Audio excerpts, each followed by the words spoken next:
ঈদের আগের রাতে আল্লাহর দুইটি খাস নাম করে দোয়া করলে দোয়া কবুল হবে। মনে রাখবেন, কিছু সময় আছে যে সময় দোয়া করলে দোয়া কবুল হয়। বিশেষ করে ঈদের আগের রাতে আমরা অনেক সময় দেখা যাচ্ছে যে আমরা হেলায় খেলায় নষ্ট করে ফেলি, আমরা অনেকে আতশবাজি ফুটাই, বিভিন্নভাবে অশ্লীল কাজে লিপ্ত হয়ে যাই।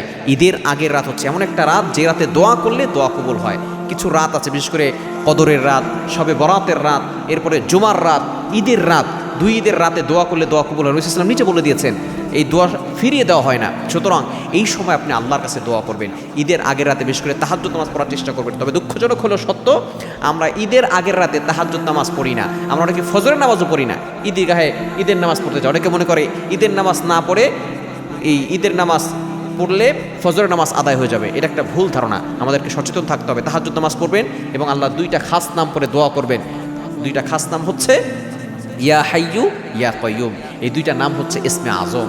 এটা পবিত্র কোরআনুল কারীমের 3 নম্বর পারার 1 নম্বর পৃষ্ঠার 8 নম্বর লাইন, সূরা বাকারার 255 নম্বর আয়াতের সূরা যে আয়াতুল কুরসি আছে, এই আয়াতুল কুরসির অন্যতম পাওয়ার হচ্ছে এটার ভিতরে আল্লাহ তাআলার গুণবাচক নাম আছে, আল্লাহু লা ইলাহা ইল্লা হুয়াল হাইয়ুল কাইয়ুম।